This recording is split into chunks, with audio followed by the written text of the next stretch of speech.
Antes de nós lermos 2 Crônicas, capítulo 20, verso 14, coloca na tela aí. Romanos, capítulo 15, verso 4. Está escrito assim: porque tudo que dantes foi escrito, para nosso ensino foi escrito, para que, pela paciência e consolação das Escrituras, tenhamos esperança. Senhor Deus Pai, Filho e Espírito Santo, graça te damos, ó Deus, por esse momento, por essa oportunidade, que o Senhor nos concede de estarmos aqui reunidos, agradecendo a Deus, meu Deus, por todos os benefícios que o Senhor tem concedido a nós. Não há palavras humanas que possa render gratidão por tudo isso que temos alcançado. Mas, ó Deus, já sentimos a Tua presença através dos louvores, das adorações. E assim, ó Deus, temos visto a Tua presença manifesta em nosso meio, em nossos corações. Continua conosco, nos capacitando, nos dando toda a direção. Me dê, meu Deus, a capacidade para transmitir a Tua voz, a voz da Tua palavra. E que a Tua palavra vá e produza o resultado para o qual está sendo mandada. Glorifica o Teu nome. Ouve, atende e completa a súplica que eu faço a Ti, para a Tua glória, no nome de Jesus. Assim está escrito: então veio o Espírito do Senhor no meio da congregação, sobre Jaziel, filho de Zacarias, filhos de Benania, filho de Jeiel, filho de Matatias, levita dos filhos de Asaf. E disse: dai ouvidos, todo Judá, e vós, moradores de Jerusalém, e tu, ó rei Josafá, assim o Senhor vos diz: não temais, nem vos assusteis por causa dessa grande multidão, pois a peleja não é vossa, senão de Deus. Amanhã descereis contra eles, e eis que sobem pela ladeira de Ziz, e os acharei no fim do vale, diante do deserto de Jeruel. Nesta peleja não tereis que pelejar. Parai e estai em pé, e vede a salvação do Senhor para convosco, ó Judá e Jerusalém. Não temais, nem vos assusteis. Amanhã saí-lhes ao encontro, porque o Senhor será convosco. Então Josafá prostou o rosto em terra, e todo Judá e os moradores de Jerusalém se lançaram perante o Senhor, adorando ao Senhor. E levantaram-se os levitas, dos filhos dos coatitas, dos filhos dos coraitas, para louvarem ao Senhor Deus de Israel, com voz muito alta. Com voz o que, irmãos? Pela manhã cedo se levantaram e saíram ao deserto de Tecoa. E saindo eles, pôs-se em pé Josafá e disse: ouvi-me, ó Judá, e vós, moradores de Jerusalém, crede no Senhor vosso Deus, e estareis seguros. Crede nos seus profetas, e sereis prosperados. E aconselhou-se com o povo, e ordenou cantores para o Senhor, que louvassem a majestade santa. Saindo diante, dois armados, dizendo: louvai ao Senhor, porque a sua benignidade dura para sempre. E o tempo em que começaram com júbilo e louvor, o Senhor pôs em emboscada contra os filhos de Amon e de Moabe, e os da montanhas de Seir, que vieram contra Judá, e foram desbaratados. Estamos diante de um fato do qual nós podemos ver que Deus usou uma estratégia diferente. E com isso nós aprendemos que Deus faz o que lhe apraz, como está escrito em Isaías 43, 13, que diz: ainda antes que houvesse dia, eu sou, e ninguém há que possa fazer escapar de minhas mãos. E operando eu, quem impedirá? Assim é o Deus que nós servimos. Assim colocou a confiança no Senhor, Deus de Israel, Josafá, todo Judá e todos os moradores de Jerusalém. Deus fez uma estratégia oposta da realidade humana. Na realidade humana, mesmo Israel, sendo um exército inferior e menor do que o dos seus inimigos, seria como manter a honra, entrar na peleja, confiando até em Deus. Mas o número era desproporcional. Os inimigos que vinham contra ele eram em multidão inumeráveis. Mas Josafá, confiou em Deus e fez um clamor. E Deus tomou no meio da congregação um jovem, filho dos levitas, da descendência dos levitas, chamado Jaziel. E ele se pôs em pé no meio da congregação e disse: parai e está de pé, essa peleja não é vossa. Deus tem dado os vossos inimigos em vossas mãos. E o povo colocou a fé em prática, mesmo sabendo que as possibilidades eram mínimas. Mas eles confiavam no Deus de Abraão, Isaque e de Jacó, o Deus que abriu o mar vermelho, e o povo atravessou a pés enxutos. E Josafá, tomado pelo Espírito Santo, sendo guiado pela direção do mesmo, fez o que seria o inverso da realidade. Em vez de colocar na frente de batalha os soldados armados, ele coloca na frente de batalha os levitas cantando em alta voz. Vou dizer de novo, ele coloca, em vez dos armados, ele coloca os levitas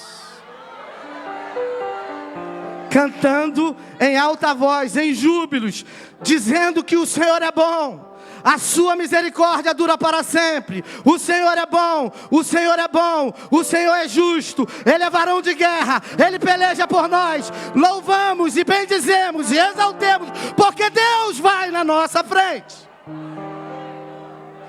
E no louvor do povo de Deus, Deus coloca em confusão o exército do inimigo.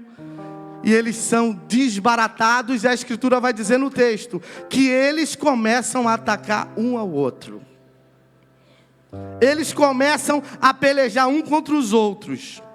E no verso 29 do texto vai dizer: e veio o temor de Deus sobre todos os reinos daquelas terras, ouvindo eles que o Senhor havia pelejado contra os inimigos de Israel.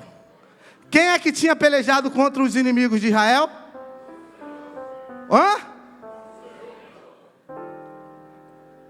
O Senhor é varão de guerra. O Senhor pelejou por eles. Então correu a notícia. O que houve? Os filhos de Israel, sobre o reinado de Josafá, venceram os inimigos. E nós não sabemos direito o que aconteceu, mas nós sabemos de uma coisa: os armados foram atrás e os cantores foram na frente.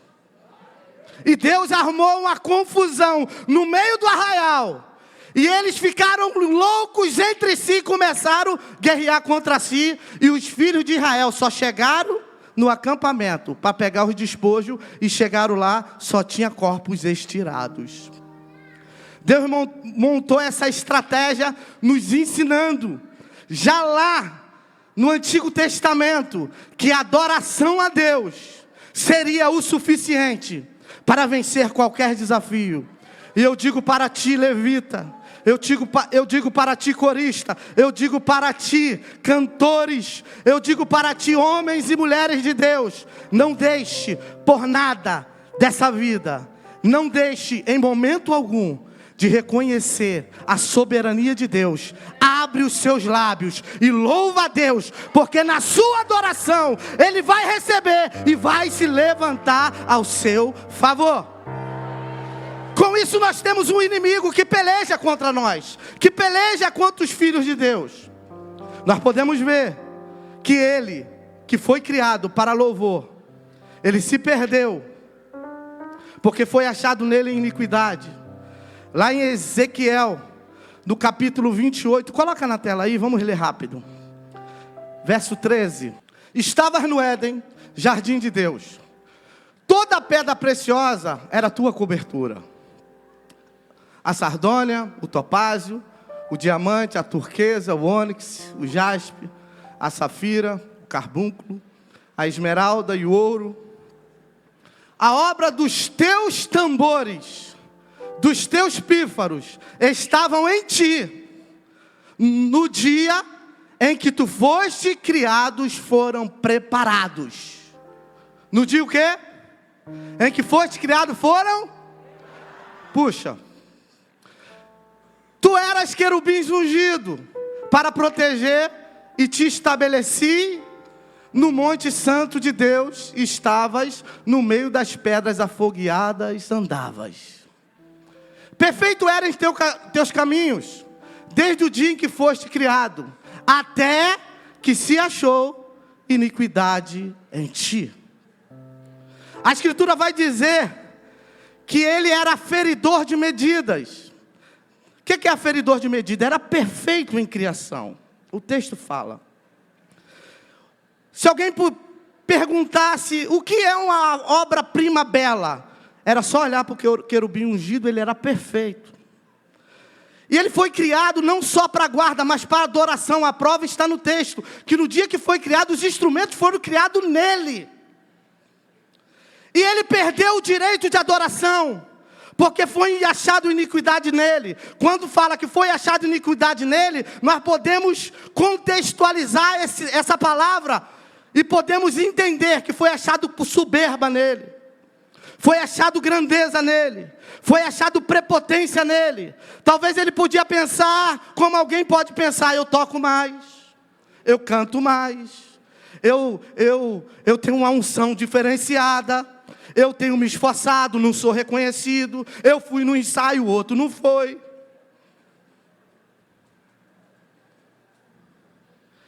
Eu sou mais bonito, eu sou de família mais nobre.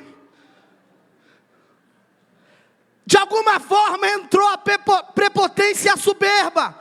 E isso são valores opostos aos valores de Deus, de Cristo. A simplicidade de Cristo sempre vai fazer a diferença no Evangelho em todo o seu aspecto. A adoração simples toca o coração de Deus. O louvor simples toca o coração de Deus. O louvor mais expansivo toca o coração de Deus, desde que seja dada a adoração devida em reconhecimento do que Ele sim merece ser adorado, reverenciado e louvado. Com isso nós podemos entender que verdadeiramente ele perdeu o direito de adorar e muito mais perdeu o direito de ser adorado, e é isso que ele busca para si. A prova está em Mateus capítulo 4. Na tentação de Jesus, primeira tentação, Jesus com fome, tendo jejuado 40 dias e 40 noites, o texto vai dizer, e teve fome. Aí ele chega de mansinho, sutilmente: se tu é o Filho de Deus, transforma essas pedras em pães. Olha a lógica, estava com fome. Jesus cita para ele: nem só de pão viverá o homem, mas de toda palavra que sai da boca de Deus. Ele não desiste mesmo de primeira, né? Aí ele vai dizer, se levar Jesus para o pináculo do templo e diz: lança-te daqui abaixo, porque está escrito que darás ordem aos teus anjos a seu respeito. Jesus cita para ele a Escritura: também está escrito, não tentarás o Senhor teu Deus. Na última vez, ele passa a tentar de uma forma mais ousada, leva Jesus para um alto monte, e ele vai começar a apresentar os reinos desse mundo e a sua glória. Olha a ousadia dele. Olha, eu não vou dizer que ele é cara de pau, porque nem cara, ele é um descarado. Se eu disser que ele é cara de pau, coitado da madeira. Eu não sei qual é a forma da cara, eu prefiro dizer que ele é descarado. Tudo isso te darei, se prostrado me adorares. Tu sabia que até hoje ele faz essa proposta para alguém?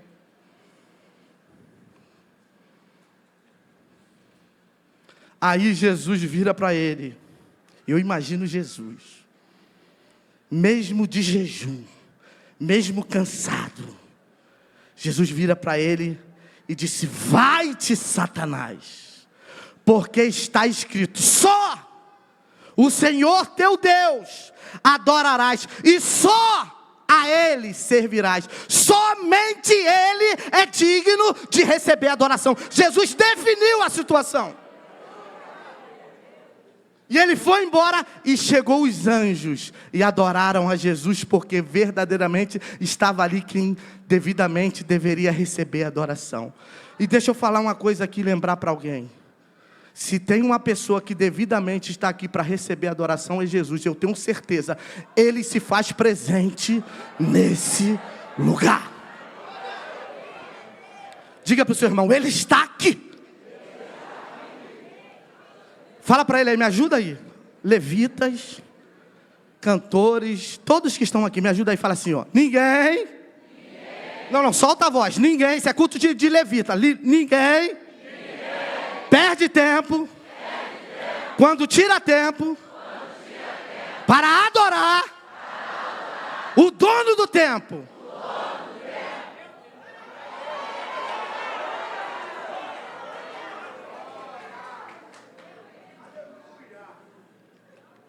Então adora.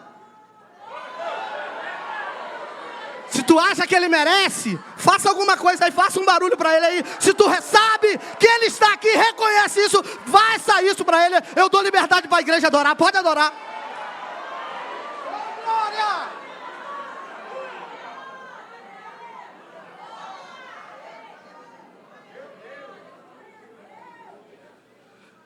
Hebreus capítulo 13.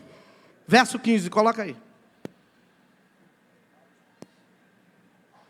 Portanto, ofereçamos sempre por ele a Deus sacrifício de louvor, que é o fruto dos lábios que confessam o seu nome. Fruto dos lábios. O escritor de Hebreus vai fazer essa narrativa, dando essa referência, mostrando essa realidade do qual nós devemos, porque ficou como mandamento para nós, que recebemos tais promessas. E no texto vai estar falando sobre sacrifício de animais, dos quais Deus recebia o sacrifício de animais, porque sem derramamento de sangue não havia remissão dos pecados. E Deus recebia a adoração do homem na antiga aliança através do sacrifício de boi, de ovelha, de touros, que eram oferecidos no altar, que era oferecido por meio de intercessão dos sacerdotes, ou até mesmo do sumo sacerdote, que estava em atuação do momento. Mas o escritor de Hebreus, já na nova aliança, na graça, ele vai dizer que agora o que Deus recebe de cada um de nós é sacrifício de louvor. O que é sacrifício? É um esforço, porque para sacrificar animais, eles deveriam doar aquilo que para eles tinha valor. Eram ovelhas sem mancha, era aquilo que eles tinham que também tratar o animal, eles tinham que também levar ali o seu sacrifício em oferta, cortar o animal, acender o fogo do altar para ser queimado e Deus receber como incenso aquele sacrifício e responder e perdoar e abençoar e assim sucessivamente. Hoje, o que Deus pede de nós, na nova aliança, na graça, porque pela graça sois salvos. Isso não vem de vós, é dom de Deus, não vem pelas obras, para que o homem não se glorie, bate no peito, eu fiz, eu faço, eu posso. Não, pelas obras não. Absolutamente não. Pela graça sois salvos. Isso não vem de vós, é dom de Deus. Na graça, você que reconhece a soberania de Deus e reconhece o que Ele tem feito na sua vida e reconhece que Ele é digno de receber dos seus lábios o fruto de louvor, faça isso de boa vontade, faça isso de coração, faça isso com sinceridade, faça isso com a alma. É isso que vai fazer a diferença e vai derrotar os teus inimigos. Faça isso, faça isso, faça isso, igreja.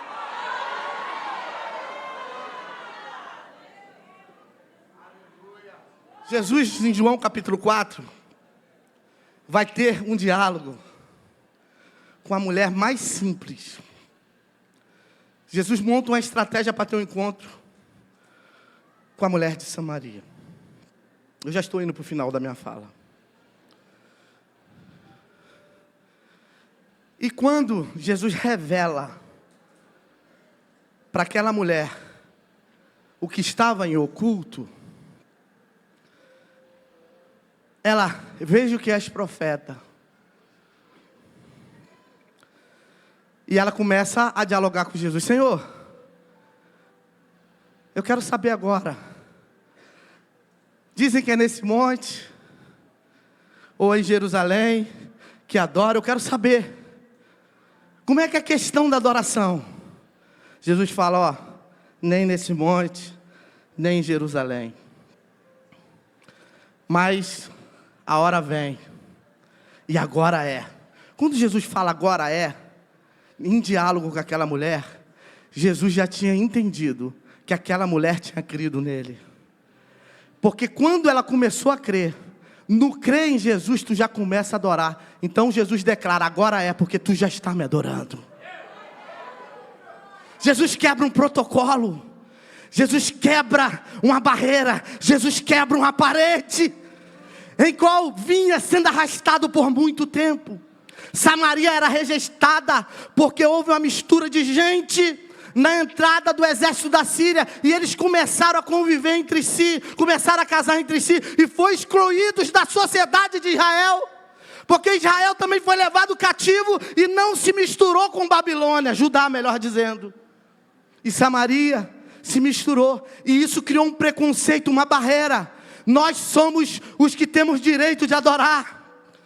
Se é hoje em dia dizer, a minha igreja é a que tem guardado mais certinho a doutrina, a minha igreja é que tem adorado mais legal, a minha igreja está levando mais a sério. E Jesus quebra essa barreira dizendo, mulher, o Pai procura tais que o adorem em espírito e em verdade.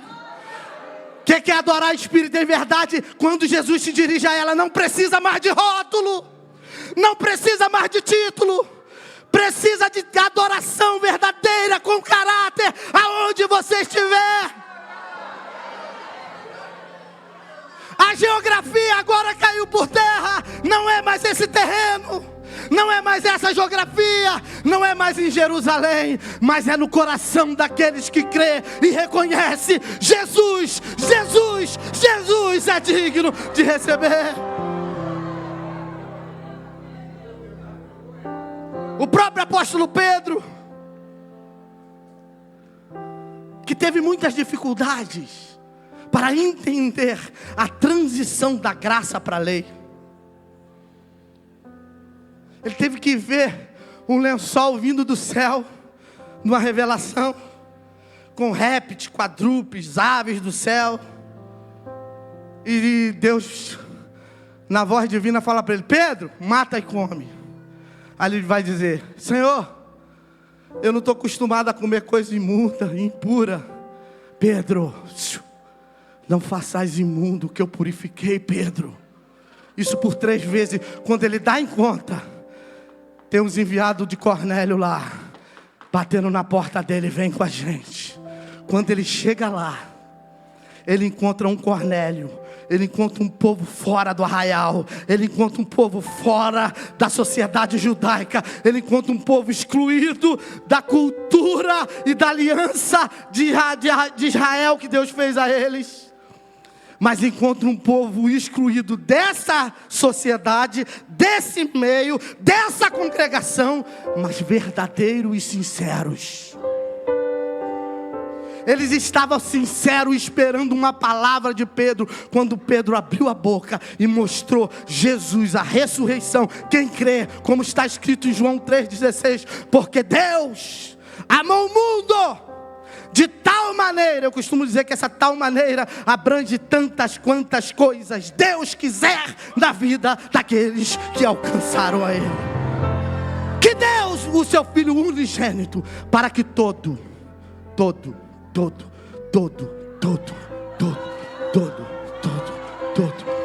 aquele que nele crê, não pereça, não seja condenado, não perca a salvação, não caia em condenação, não pereça, mas tenha a vida eterna. Nós temos um adversário que perdeu o direito de adoração. João 10:10 vai dizer: o ladrão, ele não vem senão a roubar, matar e destruir. Essa é a função dele. Mas Jesus completa o versículo dizendo: eu vim para que tenham vida e a tenham com abundância. A tenham com abundância. E Pedro, ainda pensando no que estava acontecendo, teve dificuldade de entender, mas ele vai entender na declaração. Em 1 Pedro capítulo 2, verso 9, coloca na tela.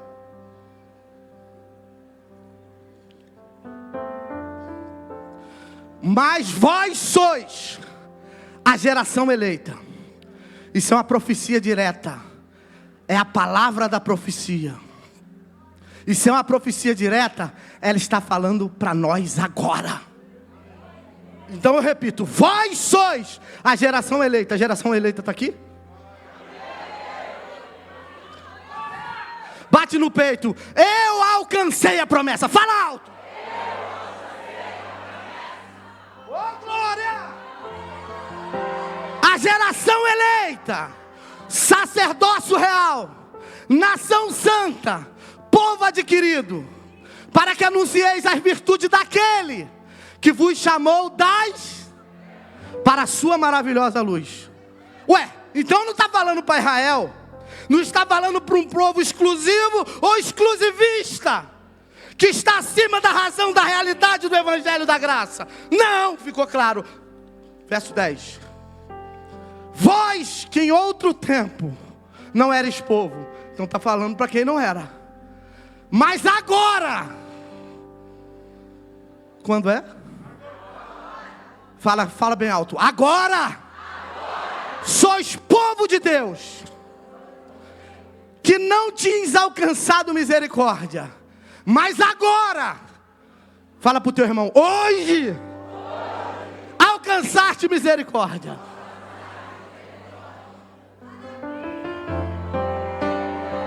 Vai ficar calado agora ou vai adorar Ele?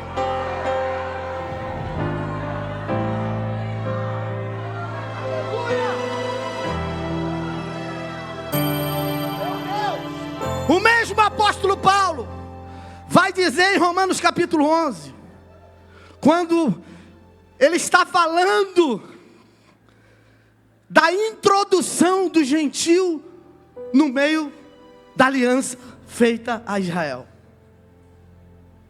Ele, na conversa de Elias, ele vai falar, quando Elias está fugindo,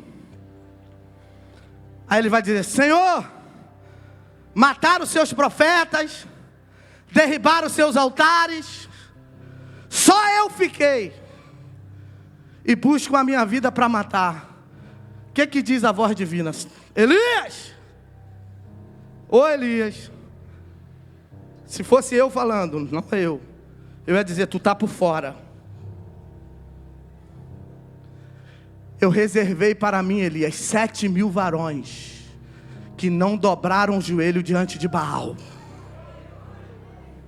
que não adoraram outro Deus, não se prostraram. Aonde estava esse povo eu não sei, é um mistério, porque as terras nesse tempo estavam em extrema fome, 3 anos e 6 meses de fome, todo mundo comendo na mão de Jezabel e de Acabe, mas Deus tem sempre uma reserva.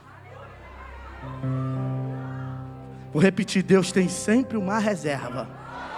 Aí a voz divina completa: agora, nesse tempo presente, ficou um resto, mas esse resto ficou segundo a eleição da graça.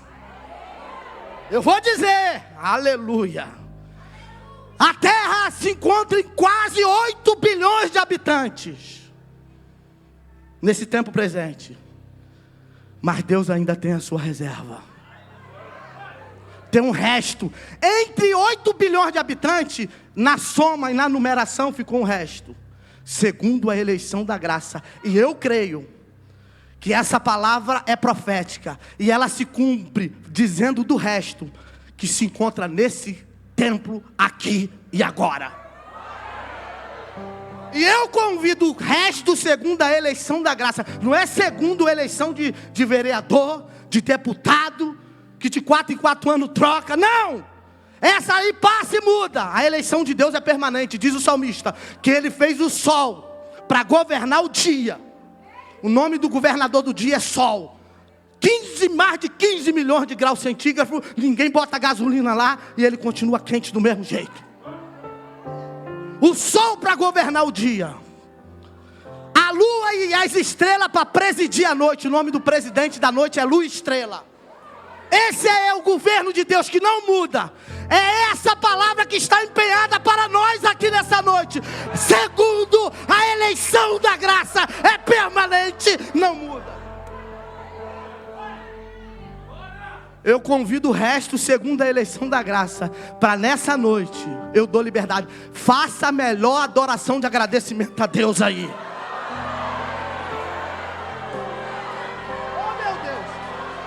É só isso aí que tu trouxe para Deus? É só isso? Faz barulho, é fruto de louvor.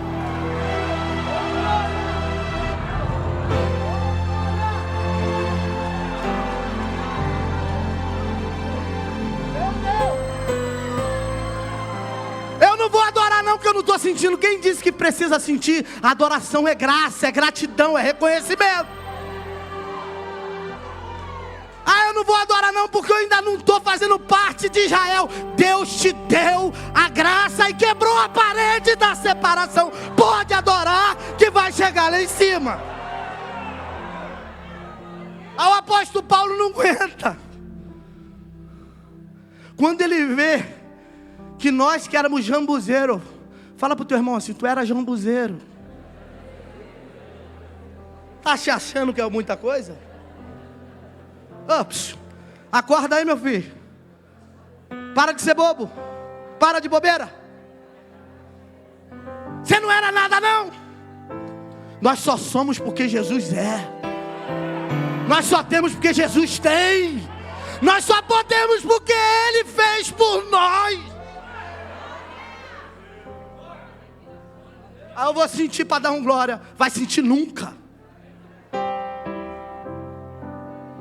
Essa prepotência quebra, é uma barreira. Deus está quebrando essa barreira. Hoje tu vai ver a mulher samaritana adorando a Deus. Meu Deus. Hoje tu vai ver uma mulher cheio de problemática cada vez, falando para todos, eu encontrei Ele. Eu achei a fonte. Eu achei a verdadeira fonte. Eu sou nova criatura. Aí o apóstolo Paulo não aguenta. Em Romanos 11, capítulo, verso 33. Vou fechar a mensagem com esse versículo agora. Profundidade das riquezas, tanto da sabedoria como da ciência de Deus. Quão insondáveis são os seus juízos, quão inescrutáveis são os seus caminhos. Olha o caminho dele, gente. Porque quem compreendeu o intento do Senhor, ou quem foi o seu conselheiro, é como ele está dizendo assim, ó. Quem chegou para Deus e falou assim, ó, não chama ele não. Não gostei da cara dele não. Ele está me incomodando com esse tropete. Aí Deus fala assim. Deus fala assim para o apóstolo Paulo. Fala assim para Ananias. Coloca a mão nele. Ora por ele. Porque é um vaso escolhido para mim. Deus está dizendo para Ananias assim, ó. Eu não estou pedindo tua opinião. Eu sei o que eu estou fazendo. Vai e ora por ele. Porque eu mostrarei para ele o quanto ele deve padecer pelo meu nome. Vida de adorador não é fácil. Nunca vai ser fácil. Sempre vai ter guerra. Porque ele se levanta contra tudo que se chama Deus e se adora. O diabo, vosso adversário, anda em derredor de vós, bramando como um leão, buscando a quem possa tragar. Nunca vai ser fácil a vida de levita. Você chegou aqui, você sabe quantas dificuldades você encontrou, quantos desânimos bateram no seu coração, mas o Espírito Santo te sustenta e fortalece o teu coração. Vai adiante. Eu vou liberar uma palavra profética aqui nessa noite. Se Deus te trouxe até aqui, é porque Ele te escolheu mesmo. Se Deus te trouxe até aqui e tu venceu, Ele é fiel para te levar até o dia da vinda dEle. Não desista, não desista, não desista. O caminho que você percorreu é maior do que você ainda tem para percorrer. Aleluia! Quem compreendeu o intento do Senhor? Quem foi o seu conselheiro? Quem é que pode dar um conselho para Deus? Os discípulos chegaram perto dele. Não conversa com essa mulher, não foi isso? Eu sei que está dentro do coração dessa mulher. Vocês veem por fora, eu vejo por dentro. Quem lhe deu primeiro a ele, para que seja recompensado? Porque dele, e por ele, e para ele são todas as coisas. Glória, pois, a ele eternamente. Amém. Receba essa palavra. Seja firme e constante, sempre abundante na obra do Senhor, porque o vosso trabalho não é vão. Diga para o seu irmão assim, ó. Deus, fala para ele, Deus não te chamou para uma vida fácil. Deus te chamou para uma vida eterna. Recebe essa palavra e que Deus vos abençoe.